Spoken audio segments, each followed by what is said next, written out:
I'll now ask Honorable C.V. Shongwe to make his statement.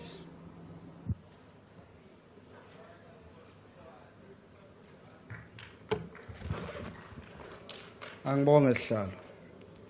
Kwaza mkhonto kwaza. Angibingelele umongameli ophethe umkhonto wesizwe uPresident Jacob Gedlihlekisa Zuma oyithandayo imfundo kakhulu. Nesekela lakhe ke umongameli ubaba uJudge uHlophe noma uDr Hlophe. Kanye nomphathi wethu uJimmy umzwanele manje. Ongayithandi kakhulu into yesilungu. The Ekem Party joins millions of South Africans in wishing students writing matric all the best, while sazi kahle ukuthi bafunde ngaphansi kwezimo ezinzima ezingaphansi kwe-GNU led by uGogo Zille ne-DA yakhe. The minister's confidence in the readiness for a matric exam despite socio-economic problems these students face on day-to-day basis raises eyebrows. Can we ensure uninterrupted exam when basic services like water aren't guaranteed? Water shedding is an everyday occurrence in metros like City of Johannesburg. This scarcity affects various aspects of life, including education. The recent erratic patterns in KwaZulu-Natal have indeed taken devastating toll on many homes. Unfortunately, it seems that disaster management hasn't had an adequate contingency plan in place to support those affected, including families with matric students. The province has experienced severe flooding since June 1st, 2024, resulting in a loss of life, infrastructure damage, and displacement of residents, with their homes being destroyed. Has the minister personally visited homes affected by the recent floods, particularly with matric learners? Sonke ke simbonile ukuthi akayanga lapho futhi uyibone TV njengabanye. Ikola ihambele ezabelungu futhi ezibaleke kubo ezi-GNU. The floods have likely caused significant disruptions to the daily lives of students affected by the ability to study. As heavy rains pounds KwaZulu-Natal, thousands of students face a perilous journey to the exam rooms with rivers swollen and no bridges in sight. Abaningi bayowela umfula ugcwele amanzi ukuze bayofinyelela endaweni zabo zokubhalela i-matric exam, risking their lives. Has the minister checked classrooms damaged by the heavy rains, leaking roofs, flooded classrooms and damaged buildings, rendering learning environment unsafe and uncomfortable? In the 21st century, technology's impact on education is unparalleled. But how many students have access to cell phones or can afford data, putting these students at a disadvantaged position, extreme educational inequalities that are pre-existing already? Has the minister considered mental health implications of intense exam preparation on teenagers? With normal hours and extra lessons, our children are shouldering immense pressure. The MK Party is unhappy with the Minister of Basic Education's view on readiness, feeling her view is narrow and inward focused. Essentially, we believe the minister is overlooking broader challenges that impact students' ability to write exams. She is disconnected from the harsh realities faced by everyday people, existing in a bubble of privilege and isolation. All the minister is worried about is the noise made by the people on the street. The MK Party is unhappy, and we believe that the current approach has not fully addressed the challenges of the education sector, and she is yet to even understand the challenges of it, mainly faced by our poor students, due to the support delivered by the GNU, ekagogo eholwa i-DA. Abantwana abaningi bayahluleka ukuthi bafike ezikolweni ngenxa yokuthi amabhasi awekho ahambisa izingane, i-transport ayifiki, imifula igcwele akujampeki, ingane ziyangena ngisho laphayana, while i-ANC no-DNU baforsa ukuthi basifake i-coalition engekho. Asike siqinisekeni ke minister ukuthi sibambe la emfundweni, sinikeze izingane iservice efanele. Ngiyabonga. Kwaza mkhonto kwaza.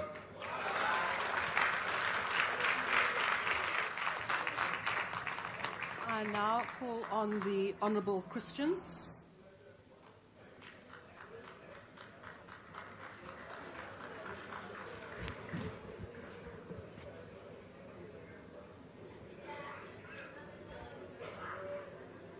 Thank you, Honourable Deputy Speaker, Honourable Members of the National Assembly.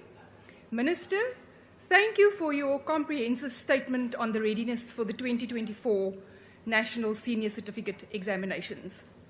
The preparation and interventions outlined today indeed reflect commendable efforts to ensure that this year's exams are conducted smoothly with integrity and efficiency at the forefront. However, while these efforts are significant, it is essential to acknowledge the deep-seated challenges that remain within our education system. The tragic poisoning incident at Rapalego Primary School in Gauteng, the devastating loss of 11 learners in a transport-related accident in Carltonville, and recently the 400 learners whose examinations were interrupted due to storm damage of power lines in the Eastern Cape, remind us of the safety vulnerabilities faced by learners in schools across the country. These heartbreaking incidents have brought to light the urgent need for improved safety protocols both inside and outside school premises. Additionally, during recent oversight visits to schools, members of the Portfolio Committee uncovered glaring infrastructure disparities. Many schools still lack access to basic amenities, including proper classrooms, safe sanitation facilities, and critical learning resources such as libraries and science labs. These gaps not only hinder learners' ability to achieve their full academic potential, but also perpetuate inequality within the education system. In under-resourced and rural areas, the challenges are especially acute, where students continue to face substandard learning environments. Madam Deputy Speaker, it is also essential that no matric learner sits down to write this examinations on an empty stomach. Ensuring that all learners have access to proper breakfast, particularly during this critical period, must be a priority. The National School Nutrition Programme plays a pivotal role in providing learners with the necessary nourishment to help them concentrate and perform to the best of their abilities. By expanding efforts to include breakfast for all matric learners during the examination period, we can significantly impact their performance and overall well-being. The interventions introduced, including the Learning Recovery Programme and the Examination Fitness Module, are steps in the right direction. Addressing some of the academic disruptions caused by the COVID-19 pandemic, the improvements seen in key subjects like mathematics and physical sciences are indeed encouraging, particularly for learners whose future career prospects depend on success in these areas. Umalusi's involvement in verifying the readiness of assessment bodies further highlights the department's commitment to upholding standards. Their quality assurance processes and confirmation that question papers meet the necessary standards are commendable. However, it is vital to ensure that processes are equally applied across all provinces, particularly in areas where oversight has historically been weaker. The Independent Examinations Board and the South African Comprehensive Assessment Institute have also made significant progress in preparing for the examinations. Their thorough training of invigilators and stringent security protocols for exam centres are essential to ensure a smooth and fair exam process. As we enter the examination period, it will be crucial to maintain close monitoring to prevent any potential issues from derailing these efforts. However, as we reflect on these positives, we must not shy away from the broader systemic issues. The infrastructure backlog, learner safety concerns, and disparities in service delivery continue to demand urgent and sustained attention. While we commend the progress made in exam preparation, it is clear that without addressing these challenges, many learners will remain disadvantaged. We also support the Minister's ongoing appeal to the National Treasury for additional funding to address the budget shortfalls facing the education sector. Without adequate funding, critical interventions such as the NSNP, infrastructure improvements, and the provision of teaching materials are at risk. The Minister's commitment to securing these resources is vital to ensuring that the basic education system can meet the needs of every learner and avoid further strain on already limited provincial budgets. One of the most positive developments is the department's focus on expanding digital learning content, and the use of broadcast lessons.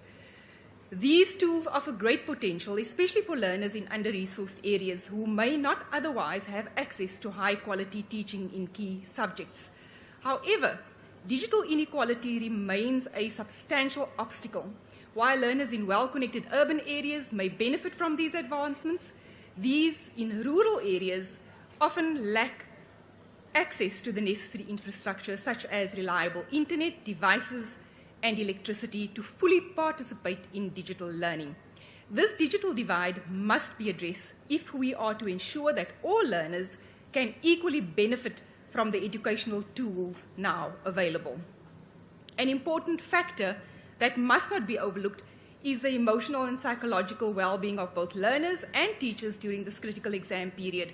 The pressures on learners to perform well, coupled with the stresses of an often under-resourced environment, can lead to heightened anxiety and mental health challenges. Similarly, teachers face significant demands as they work to prepare students while navigating these systemic shortcomings.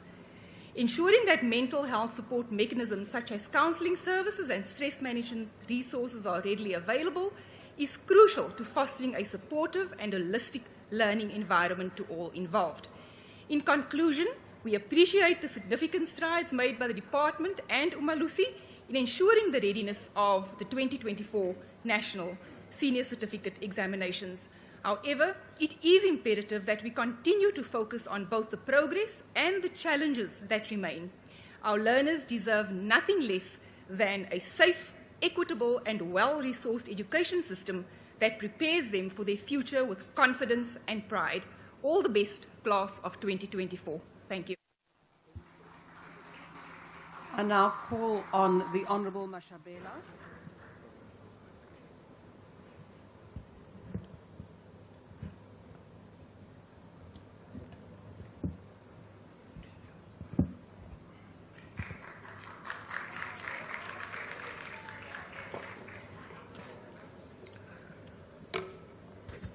Thank you, Deputy Speaker, honorable members and fellow South Africans. The EFF wishes all the grade 12 learners all the best in their examinations. Our children continue to learn under very difficult conditions, which could easily be addressed if the state had political will.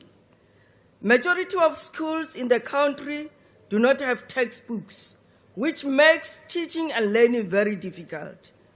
During our oversight visit in the Western Cape, we discovered that the learners from Zwelitemba High School do not have textbooks, and this has been going on for the past 3 years. Furthermore, almost all the schools in the country do not have the security personnel, which puts the lives of teachers and learners at risk. Very few which have the personnel is either they are inadequately trained or not trained at all. We have long raised this with the department. However, nothing is being done to it. The issue of scholar transport is also a very serious challenge, which government has failed to address despite repeated calls by the EFF for the government to attend to this issue. Girl children who walk long distances to and from school continue to be victims of rape and murder. The department must review its 5 kilometers policy or criteria for qualifications of scholar transport. This policy must be reviewed to 2 kilometers, at most, to relieve learners from walking long distances to schools. Every year, learners from Kgolakaleleme, Muhumi, and Mucheudi high schools at Sekgopo village in Limpopo province are absent from school for 3 weeks after school reopening because of the issue of the scholar transport. After 30 years of democracy, we still have schools that do not have proper infrastructure, water, and sanitation, and some are still using pit toilets and mud schools. The unwillingness to spend money on the future of our children is the root of all these challenges we have in our education system. The government does not want to spend money on hiring teachers, buying textbooks, hiring security in schools, and spending money on scholar transport. The money which is supposed to be spent on the future of our children gets stolen through corrupt activities. Deputy Speaker, one of the greatest barriers to fixing these problems is financial mismanagement and corruption within the Department of Basic Education. Over the past 3 financial years, the department has incurred wasteful and irregular expenditure amounting to more than 5 billion. In 2021-2022, the department wasted 3.2 billion, followed by 1.35 billion in 2022-2023, and another 954 million in 2023-2024. This level of corruption and mismanagement diverts crucial resources away from the real needs of learners, such as textbooks, infrastructure, scholar transport, and security. Sadly, there is no appetite to address these problems now and in the future. As the EFF, we care about the education of our children, and we would like to encourage grade 12 learners to approach this exam with optimism because their hard work will not go in vain. We call upon the parents to continue giving their children moral support and not pressurize them, as this could result in unfavorable performance. Thank you very much. The next speaker is from the IFP, Honourable Maki.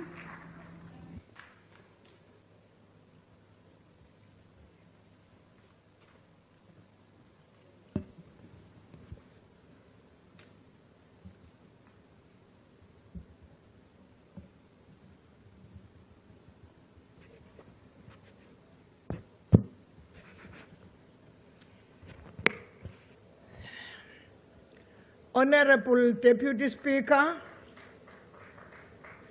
the IFP extends its best wishes to all matriculants who are writing their National Senior Certificates exams, which commenced on Monday. We acknowledge the hard work and dedication that has brought them to this moment, and we trust that they will rise to the occasion and make their family and community proud. Education is the cornerstone of a brighter future, and the IFP remains committed to ensuring that South Africa's education system provides equitable, quality education for all learners. The Department of Basic Education has assured the nation that it is prepared for the year's exams. However, we must also go beyond examination readiness and address the long-term systems issues affecting our schools. The IFP believes in the need to enhance teaching and learning standards by providing adequate resources to schools, particularly in underfunded rural and township areas. We call for the rollout of free scholar transport, efficiently run nutrition program, and the implementation of comprehensive school transport policies that prioritize safety, especially in remote regions. It is also imperative that we raise the bar by setting the pass mark at 50% and incorporate more practical, future-ready content such as financial and entrepreneurial literacy training. The IFP remains steadfast in advocating for the professional, well-resourced, and inclusive education system that leaves no child behind. I thank you, Honorable Deputy Chair. Thank you. The next speaker is the Honourable Kojane.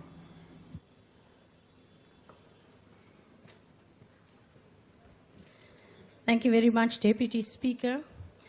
Minister, one of the study tips your department issued states, open quote, get enough sleep every night, eat properly and drink plenty of water, close quote. But in many of our communities, this is simply not possible. Some of our matriculants are the head of the houses, looking after their siblings and faced with adult responsibilities. Some of them only eat once a day or go to bed hungry. Some of them have limited access to clean water, and thus the statement does not apply to everyone. The department further stated, open quote, take a walk outside, provided it's safe to do so, a change of scenery stimulates learning, close quote. And though I agree to the truth in the statement, it is rather shameful that we have to caution our learners if it is safe to go outside for fresh air or to take a break during their studies. This is the glaring reality of most of our learners. And thus we call on the department to intensify the efforts with the safety and security clusters and the community policing forums to ensure that learners are safe at school and outside the school. There are thousands of learners who do not have necessary stationery such as pens, pencils, rubbers, rulers, calculators. Many girls also stay absent because they don't have sanitary pads. It is the teachers who often have to use their own money to buy school supplies for their learners during the year. Teachers have been working under immense stress and pressure to bring our learners to this end-of-year examination. The ratio of teacher to learners is unbalanced at most schools, and overcrowding is a major concern. At the same time, teachers' jobs have been cut, and this exacerbates the problem. There's also no effort for discipline, and it is once again the teachers who are responsible for the learners' behavior. And this, quite frankly, is too much to bear. Grade 12 teachers don't only teach matric, they teach from grades 8 to 12. They administer tests, mark, set up question papers, invigilate, run feeding scheme programs, have extra classes, and work during the holidays. At some point, they still have to find time to be with their families. So you see, without teachers, none of us would be here today. We won't be standing here debating this matter without having gone through some kind of schooling. So before we discuss the readiness of the National Senior Certificate, we need drastic intervention to make the environment for teachers and learners conducive so that they can reach these milestones. Teachers are the main aspect of this department functioning optimally, and most of them just want to see their learners flourish. And in conclusion, I'd like to say, if you take care of the people who take care of the future leaders, you take care of the nation. We want to wish the class of 2024 the best of luck and pray that God will bless them on their academic journey. Thank you.